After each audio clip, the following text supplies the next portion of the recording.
പിണറായി 2.0 അഞ്ചാം വർഷത്തിലേക്ക് കടന്നിരിക്കുകയാണ്. 4ാം വാർഷിക ആഘോഷങ്ങളുടെ സമാപനമാണ് ഇന്ന് നടക്കുന്നത്. ഒഫീഷ്യലായിട്ട് തന്നെ 5ാം വർഷത്തിലേക്ക് കടന്നിരിക്കുന്നു. മുഖ്യമന്ത്രി ഇന്ന് തിരുവനന്തപുരത്ത് തെരഞ്ഞെടുക്കപ്പെട്ട വ്യക്തികളുമായി കൂടിക്കാഴ്ച നടത്തുന്നുണ്ട്. സർക്കാർ സേവനങ്ങളുടെ ഗുണഭോക്താക്കൾ ഉൾപ്പെടെ വിവിധ മേഖലകളിൽ നിന്ന് ക്ഷണിക്കപ്പെട്ട 500 പേരാണ് ഇന്ന് മുഖ്യമന്ത്രിയോട് സംവദിക്കുന്നത്. നമുക്ക് ഈ 5ാം വർഷത്തിലേക്ക് കടക്കുമ്പോൾ പിണറായി 2.0 സർക്കാരിന്റെ നേട്ടങ്ങൾ എന്തൊക്കെയാണെന്ന് വളരെ പെട്ടെന്ന് പറഞ്ഞു പോകാം. നമുക്ക് സ്വാഭാവികമായും വെല്ലുവിളികൾ കുറേ ഉണ്ടായിരുന്നു, പക്ഷേ നമ്മൾ ആദ്യം നേട്ടങ്ങളിലേക്കാണ് പോകുന്നത്. ഇപ്പോൾ കേരളം മുഴുവൻ ചർച്ച ചെയ്തുകൊണ്ടിരിക്കുന്ന ദേശീയപാത വികസനം അത് തന്നെയാണ്. ദേശീയപാത വികസനത്തിന്റെ സ്ഥലം ഏറ്റെടുപ്പ് അത് വലിയൊരു പ്രതിസന്ധിയായിരുന്നു. ആദ്യമായി ഇന്ത്യയിൽ ഒരു സംസ്ഥാനം പണം നൽകി സ്ഥലം ഏറ്റെടുത്ത് ദേശീയപാതയ്ക്ക് നൽകുകയായിരുന്നു. അതിന് 5000-ലധികം കോടി ചെലവഴിച്ചു. നമ്മുടെ ഇത്രയും സാമ്പത്തിക പ്രതിസന്ധിയുള്ള കാലത്ത് 780 കോടി രൂപ ചെലവഴിച്ചു എന്നുള്ളത് മാത്രമല്ല, ദേശീയപാത വികസനം കേരളത്തിൽ മുടങ്ങിക്കിടക്കുകയും ദേശീയപാത അതോറിറ്റി അതിന്റെ ഓഫീസുകൾ പൂട്ടുകയും കേരളത്തിൽ ഹൈവേ വികസനം സാധ്യമല്ല എന്ന് പ്രഖ്യാപിക്കുകയും ചെയ്ത ഒരു കാലത്തിൽ നിന്ന് കേരളം തന്നെ പണം മുടക്കി സ്ഥലം ഏറ്റെടുക്കുകയും ആ സ്ഥലം കൈമാറുകയും ദേശീയപാത വികസനം പലയിടത്തും 90% വരെയും കംപ്ലീറ്റ് ചെയ്യാൻ കഴിഞ്ഞു എന്നുള്ളത് ഏറ്റവും പ്രധാനപ്പെട്ട നേട്ടമായി നമുക്ക് കാണാം. ഈ കഴിഞ്ഞ ദിവസം നമ്മുടെ മുഹമ്മദ് റിയാസ് മന്ത്രി കോഴിക്കോട് ഒരു പരിപാടിയിൽ പങ്കെടുത്തപ്പോൾ പറഞ്ഞത് 2026 പുതുവർഷ സമ്മാനമായി ദേശീയപാത ഉണ്ടാകും എന്നുള്ളതാണ്.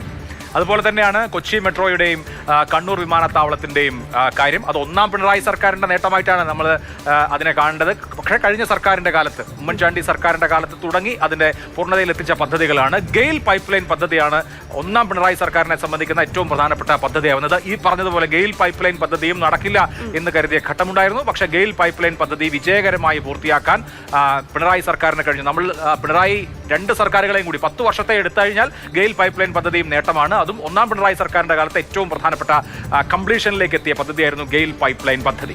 മറ്റൊരു പ്രധാനപ്പെട്ട കാര്യം, ഒരുപക്ഷെ പിണറായി സർക്കാരിന്റെ ഏറ്റവും വലിയ നേട്ടം അത് ലൈഫ് തന്നെയാണ്. സാധാരണക്കാരായ മനുഷ്യർക്ക് ലൈഫ് പദ്ധതി പ്രകാരം 5 ലക്ഷത്തിലധികം ഭവനങ്ങളാണ് അനുവദിക്കപ്പെട്ടത്. സാധാരണക്കാരായ മനുഷ്യർക്ക് ഇതുവരെ അതിൽ 4 ലക്ഷം വീടുകൾ നിർമ്മിച്ചു കഴിഞ്ഞു, കൈമാറി കഴിഞ്ഞിട്ടുണ്ട്. അപ്പോൾ ലൈഫ് പദ്ധതി ഏറ്റവും വലിയൊരു അഭിമാനകരമായ നേട്ടം അത് ലൈഫ് തന്നെയായിരിക്കും. പല ആളുകൾക്കും ജീവിതം തന്നെ കൊടുക്കാൻ കഴിഞ്ഞു. പല ഒബ്സ്റ്റക്കിൾസ് തരണം ചെയ്തിട്ടാണ് ബ്രാൻഡിംഗ് വേണം എന്ന കേന്ദ്ര സർക്കാരിന്റെ നിർബന്ധ ബുദ്ധിയോട്. കാരണം പ്രധാനമന്ത്രി ആവാസ് യോജനയുടെ ഫണ്ടും കൂടി ഇതിൽ ഉപയോഗിക്കുന്നുണ്ട്. ആ ബ്രാൻഡിംഗ് വേണം എന്ന ശാഠ്യത്തിനെ അടക്കം മറികടക്കാൻ ലൈഫിന് കഴിഞ്ഞിട്ടുണ്ട്. അതുപോലെ തന്നെയാണ് ഈ സർക്കാരിന്റെ കാലത്ത് ഏറ്റവും പ്രധാനപ്പെട്ട കാര്യങ്ങളിലൊന്ന് സ്വകാര്യ സർവകലാശാല ബിൽ നടപ്പാക്കിയതാണ്. 4 വർഷത്തെ ബിരുദ പഠനവും ഉന്നത വിദ്യാഭ്യാസ മേഖലയിലെ മാറ്റങ്ങളുമൊക്കെ ഈ സർക്കാരിന്റെ ഹൈലൈറ്റുകളാണ്. കടുത്ത സാമ്പത്തിക പ്രതിസന്ധിയാണ്, നമുക്ക് അതിനെക്കുറിച്ച് അറിയാം. പക്ഷേ ആ സാമ്പത്തിക പ്രതിസന്ധിയിലും ഇതുവരെ ട്രഷറി പൂട്ടിയിട്ടില്ല. ചില നിയന്ത്രണങ്ങളൊക്കെ ഇടക്കാലത്ത് ഏർപ്പെടുത്തിയിരുന്നു, പക്ഷേ ട്രഷറി പൂട്ടിയിട്ടില്ല. അതോടൊപ്പം തന്നെ അടിസ്ഥാന സൗകര്യ വികസനത്തിന് തന്നെയാണ് പിണറായി 2.0യും 1ാം പിണറായി ഭരണകൂടവും അതിന് തന്നെയാണ് ഊന്നൽ നൽകിയത്. അടിസ്ഥാന സൗകര്യ വികസനത്തിന് തന്നെയാണ് ഊന്നൽ നൽകിയത്. വണ്ടി നിന്നു പോവാതെ മുന്നോട്ട് പോയി. ഇനി എന്തൊക്കെ വെല്ലുവിളികളാണ് ഈ സർക്കാർ നേരിട്ടത്? നമുക്ക് അതിന് മുൻപ് അപ്പൊ പിണറായി ഇന്ന് 4ാം വാർഷിക ആഘോഷത്തിന്റെ സമാപനമാണ്. തിരുവനന്തപുരത്ത് ഇന്ന് വൈകിട്ട് 5:30 പുത്തരിക്കണ്ടം മൈതാനിയിൽ മുഖ്യമന്ത്രി തന്നെ ഉദ്ഘാടനം ചെയ്യും. അതോടൊപ്പം തന്നെ ഇന്ന് പ്രോഗ്രസ് റിപ്പോർട്ട് എങ്ങനെയാണ് എന്നുള്ള റിപ്പോർട്ട് സമർപ്പിക്കുന്നുണ്ട്. നമുക്ക് ഇന്നിപ്പോൾ ഒരു പൊതുപരിപാടിയിൽ മുഖ്യമന്ത്രി ഇതുമായി ബന്ധപ്പെട്ട സംസാരിച്ചുകൊണ്ടിരിക്കുകയാണ്. ആഘോഷങ്ങൾക്ക് ഇന്ന് സമാപനമാണ്. കേൾക്കാം. പ്രകടന പത്രികയുണ്ടായി. ആ പ്രകടന പത്രികയിൽ പറഞ്ഞ കാര്യങ്ങൾ 2022 മുതൽ ഓരോ വർഷവും ഈ കഴിഞ്ഞ 3 വർഷവും പ്രോഗ്രസ് റിപ്പോർട്ടിലൂടെ ജനങ്ങളെ അറിയിച്ചുകൊണ്ടിരുന്നു. 4ാം വർഷം പൂർത്തിയായി. ഇന്നത്തെ സമാപന യോഗത്തിൽ ആ വിവരങ്ങൾ അടങ്ങുന്ന പ്രോഗ്രസ് റിപ്പോർട്ട് അവതരിപ്പിക്കാനാണ് ഉദ്ദേശിക്കുന്നത്.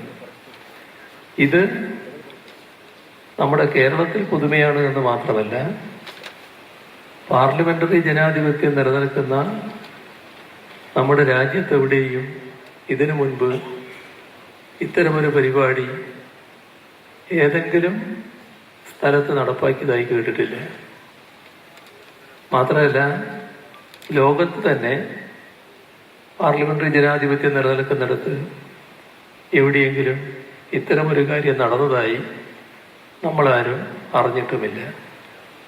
അപ്പോൾ ജനങ്ങൾ കാര്യങ്ങൾ അറിയേണ്ടതാണ് എന്ന ധാരണയിലാണ് LDF ഈ പ്രോഗ്രസ് റിപ്പോർട്ട് എന്ന പുതിയ സമ്പ്രദായം, അത് ഏറ്റവും പ്രധാനപ്പെട്ടതാണ് എന്നതിൽ ആർക്കും തർക്കമുണ്ടാവില്ല, അവതരിപ്പിക്കുന്ന നില സ്വീകരിച്ച്.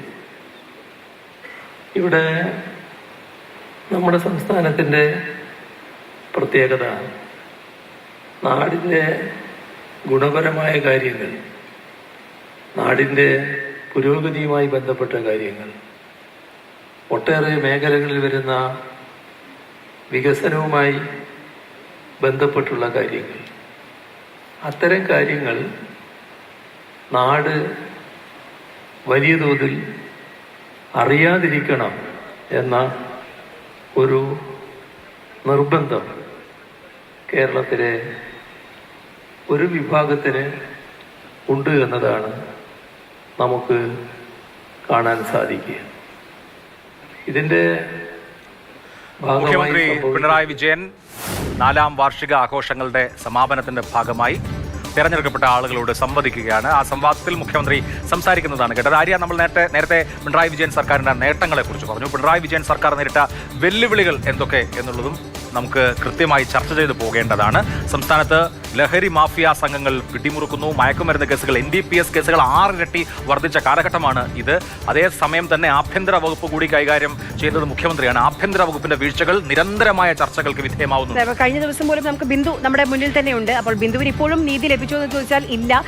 അപ്പോൾ ആ പോലീസിന്റെ ഭാഗത്തു നിന്ന് വന്ന കുറേ വീഴ്ചകൾ, എനിക്ക് തോന്നുന്നു ആ കണ്ണൂർ മുതൽ നവകേരള യാത്ര മുതൽ ഇങ്ങോട്ട് ജീവൻ രക്ഷാ മാർഗം പ്രവർത്തനം മുതൽ ഇങ്ങോട്ട് പോലീസിന്റെ ഭാഗത്തുനിന്ന് വലിയ വലിയ വീഴ്ചകൾ ചർച്ചയായ ഒരു സമയമാണ് മുന്നോട്ട്. പോലീസിന്റെ വീഴ്ചയാണ് ഏറ്റവും പ്രധാനപ്പെട്ട ഒരു വീഴ്ച. കേരയിൽ വരും കേട്ടോ, ഓർമ്മയുണ്ടാവുമല്ലോ ആയിരിക്കും. മുഖ്യമന്ത്രി പിണറായി വിജയന്റെ ഒരു പ്രധാനപ്പെട്ട പഞ്ച് ലൈനായിരുന്നു കേരയിൽ വരും കേട്ടോ. പക്ഷേ സിൽവർ ലൈൻ എന്ന അതിവേഗ പാത വന്നിട്ടില്ല. അതുമായി ബന്ധപ്പെട്ട അനുമതി നേടാൻ പോലും സംസ്ഥാന സർക്കാരിന് കഴിഞ്ഞിട്ടില്ല. അതുപോലെ തന്നെയാണ് കെ ഫോൺ വന്നു, പക്ഷേ അത് ജനങ്ങൾക്ക് അനുഭവവേദ്യമായിട്ടില്ല. കെ ഫോൺ വന്നു, പക്ഷേ അത് വന്നാൽ മാത്രം മതിയല്ലോ. അതിന്റെ ഗുണങ്ങൾ, അതിന്റെ നേട്ടം ജനങ്ങളിലേക്ക് എത്തിക്കണം. പക്ഷെ അത് ഇതുവരെ കഴിഞ്ഞിട്ടില്ല സർക്കാർ. സിൽവർ ലൈൻ പോലെയല്ല കെ ഫോൺ ഉദ്ഘാടനം ചെയ്യുകയും കുറേയിടത്ത് കെ ഫോൺ കണക്ഷനൊക്കെ കൊടുക്കുകയും ചെയ്തു. പക്ഷേ സർക്കാർ ഉദ്ദേശിച്ചതുപോലെ എല്ലാവർക്കും സാർവത്രികമായ ഇന്റർനെറ്റ് എന്ന ലക്ഷ്യത്തിലേക്ക് എത്താൻ കെ ഫോണിന് ഇനിയും കഴിഞ്ഞിട്ടില്ല. ഒരു പക്ഷേ വരുന്ന വർഷങ്ങളിൽ കഴിയുമായിരിക്കും. അതോടൊപ്പം തന്നെ സർക്കാർ ജീവനക്കാർ നേരിട്ട, അല്ലെങ്കിൽ സർക്കാർ ജീവനക്കാരുമായി ബന്ധപ്പെട്ട് സർക്കാർ നേരിട്ട ഏറ്റവും വലിയ പ്രതിസന്ധി അത് പങ്കാളിത്ത പെൻഷനാണ്. അത് ഒരുപക്ഷെ ജീവനക്കാരെ പറഞ്ഞു മനസ്സിലാക്കാൻ പോലും പല ഭാഗങ്ങളിലും കഴിഞ്ഞിട്ടുമില്ല. ചികിത്സാ ചെലവ് വർദ്ധിച്ചതും റോഡ് അപകടങ്ങൾ കൂടുന്നതും ആരോഗ്യ മേഖലയെ പ്രതിസന്ധിയിൽ ആക്കുന്നുണ്ട്. കേരളം ഒരു ഉപഭോക്തൃ സംസ്ഥാനമാണ്. കേരളം അതുപോലെ തന്നെ ഒരുപാട് ചികിത്സയ്ക്ക് വേണ്ടി ചെലവ് ചെയ്യുന്ന സംസ്ഥാനമാണ്. ഇവിടുത്തെ അപകടങ്ങൾ, പകർച്ചവ്യാധികൾ, ഇങ്ങനെയൊക്കെയുള്ള ക്രൈസിസ് അതുപോലെ തന്നെ നിലനിൽക്കുകയാണ്.